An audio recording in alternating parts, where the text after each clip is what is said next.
non, je suis désolé. Hier, Monsieur le Président, vous n'avez pas été bon avec moi. Aujourd'hui, vous êtes en train de faire la même chose. Je suis désolé. Vous pouvez m'imposer cela? Non, mais j'ai remarqué depuis hier, c'est la deuxième fois que vous êtes président dans cette session. Je suis le seul à qui vous faites ça. Je suis le seul à qui vous faites ça. Vous lisez vous donnez des motions qui ne sont pas des motions. Vous rappelez des articles qui n'ont rien à voir avec moi. Si vous m'imposez de m'asseoir, je vais m'asseoir. Mais je tiens à dire devant toute la plénière, je suis le seul que vous traitez comme ça. Pourquoi je suis gêné? Parce qu'on a une organisation dont la capitale se trouve à Washington, qui vient nous parler, nous. Washington, qui a largué la bombe à Hiroshima et à Nagasaki, vient nous parler de droits de l'homme à nous qui n'ont jamais largué de bombe à Hiroshima et à Nagasaki. Une organisation dont la capitale se trouve à Washington. Les États-Unis, dont le développement est basé sur le génocide des Indiens et l'esclavage des Noirs, cette organisation-là vient nous parler de droits de l'homme. C'est pour ça que je demande que le Parlement de la CEDEAO nous explique quel est l'accord qu'ils ont avec ces organisations. On a une organisation dont la capitale se trouve en Suisse qui vient nous parler de droits de l'homme. C'est quoi la Suisse? Je donne deux exemples. La Suisse, c'est là où certains de nos dirigeants qui ont volé l'argent du peuple, qui fait qu'on n'a pas de santé, on n'a pas d'éducation, ont caché dans leur banque notre argent. Et une organisation basée dans ce pays-là vient nous donner des leçons de droits de l'homme et nous sommes gentiment assis. La Suisse, c'est le pays où se trouve la société Nestlé qui fait du Nido et du Cerelac avec des taux de sucre supérieurs dans nos pays, avec des taux de sucre faibles au Royaume-Uni et en Allemagne. Vous pensez que ces organisations basées là-bas doivent pouvoir nous parler de droits de l'homme? Non. Ma proposition est celle-ci, Président. Ayons confiance en nous-mêmes, Africains. Il y a des organisations africaines, il y a des organisations d'Afrique de l'Ouest, mais il faut les respecter, ne pas les bastonner, ne pas les emprisonner, ne pas les menacer, ne pas les terroriser, les laisser faire leur job, parce que la CEDEAO a besoin d'un regard critique, mais un regard africain, un regard d'Afrique de l'Ouest. Merci beaucoup, Monsieur le Président. Chers collègues, bonjour. La première question que je voudrais poser est celle-ci. Est-ce que c'est le Parlement, notre Parlement, qui a demandé à ces deux organisations, parce que le Parlement a vu qu'il y avait un besoin et leur a dit « venez exposer devant les députés » ou est-ce que ce sont ces deux organisations qui ont demandé à être invitées pour venir ici? Je veux savoir quel est le lien entre le Parlement de la CEDEAO et ces deux organisations. Est-ce qu'il y a un contrat? Est-ce qu'il y a un accord pour savoir qu'est-ce qui justifie leur présence ici? Bien sûr, tous ceux qui sont doués de raison ici savent que je n'ai rien contre monsieur l'ambassadeur et l'autre docteur. Je n'ai absolument rien contre eux. Je suis même gêné, très gêné, d'avoir à parler ici, d'avoir à dire ce que je vais dire devant eux. Parce que les choses que je veux dire, j'aurais dû les dire en leur absence. Je suis gêné, et je vous dirai tout à l'heure pourquoi je suis gêné de cette séance, de ma présence ici, en la présence des deux organisations.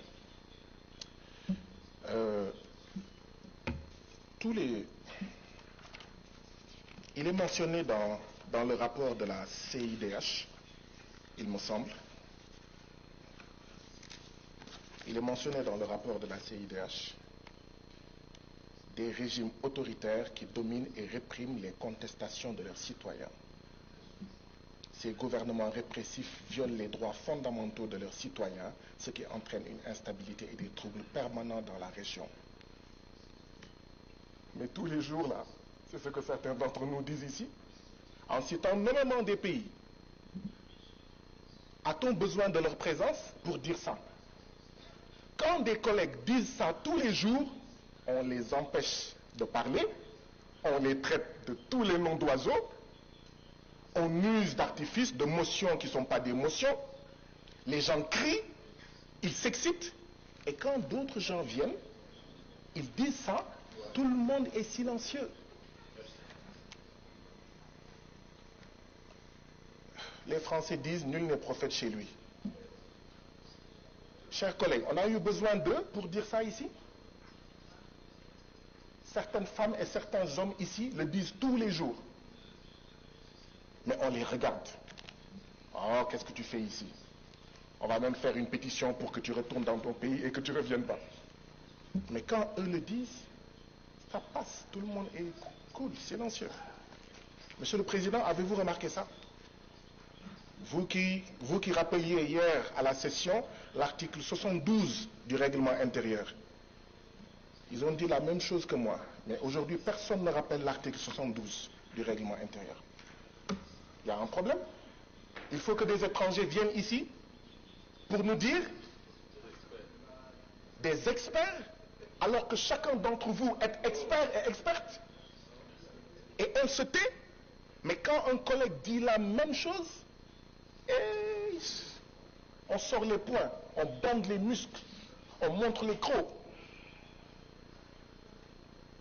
Je vais vous dire quelle est la différence. La seule différence, c'est que, et c'est pourquoi la CIDH a manqué de courage. La seule différence, c'est que la CIDH a dit, je ne vais citer aucun pays.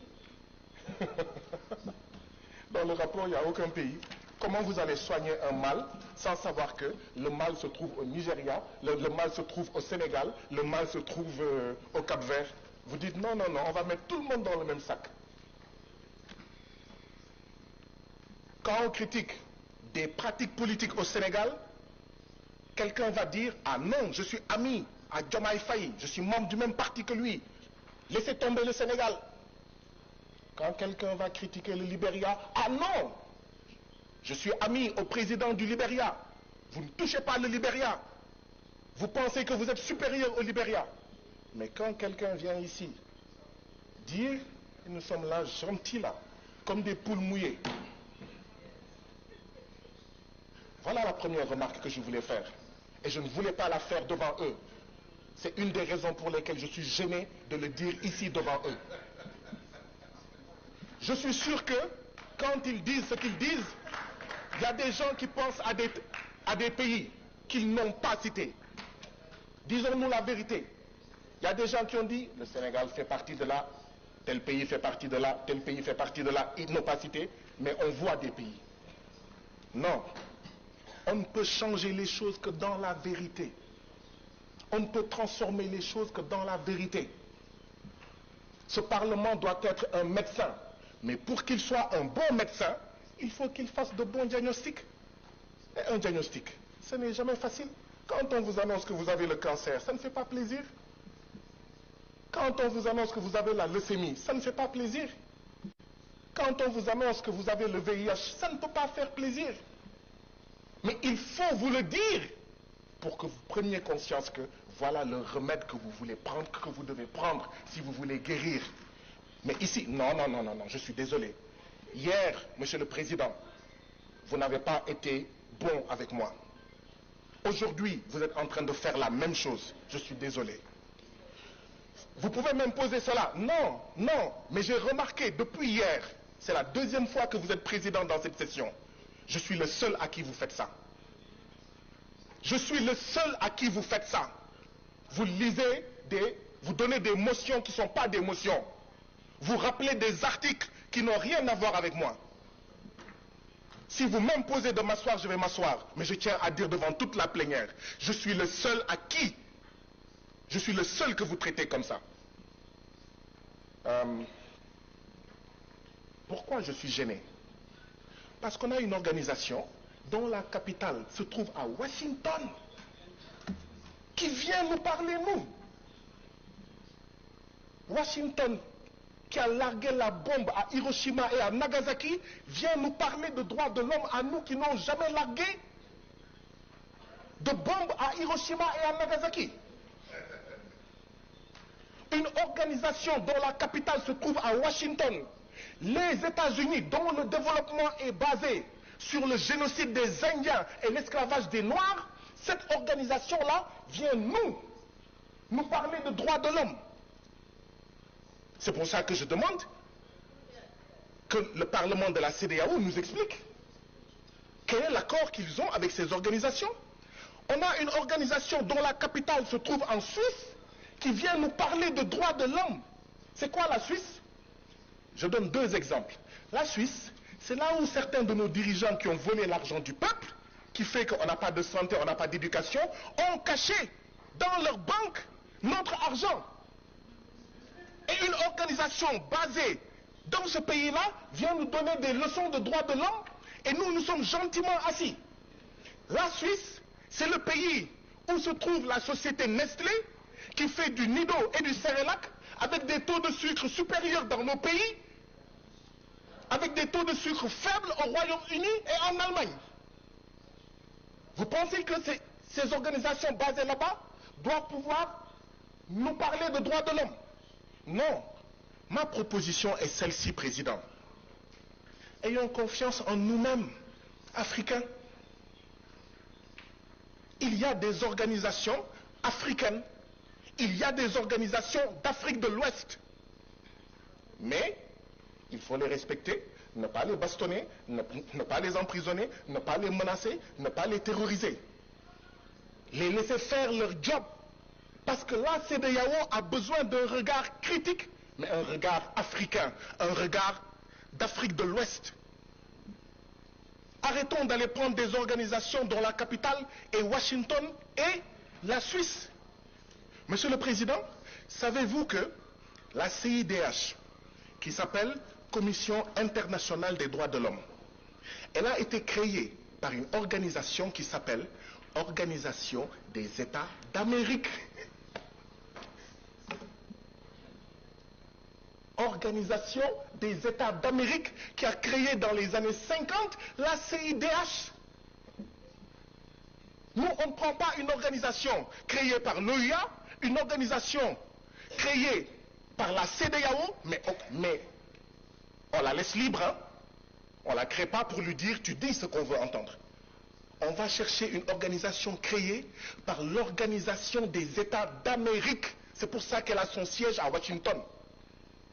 Mes collègues ont raison. La sagesse populaire africaine du Sénégal dit que le umbel sa sankal, umbel sa kassa. Ça signifie qui paye commande. Ceux qui veulent savoir qui paye là, qui sponsorise là, ce sont des États qui financent l'organisation basée en Suisse et l'organisation basée à Washington, qui veulent nous imposer une manière de voir. Quand bien même parfois cette manière de voir peut être juste, mais on n'a pas besoin d'un grand frère blanc basé à Washington et à Genève pour savoir la vérité. Nous n'en avons pas besoin. Je vais conclure, comme vous insistez. Je vais conclure, comme vous insistez. En 1236, ici en Afrique, il y a eu des Africains en Afrique de l'Ouest qui ont publié la charte de Kurunkanfuga.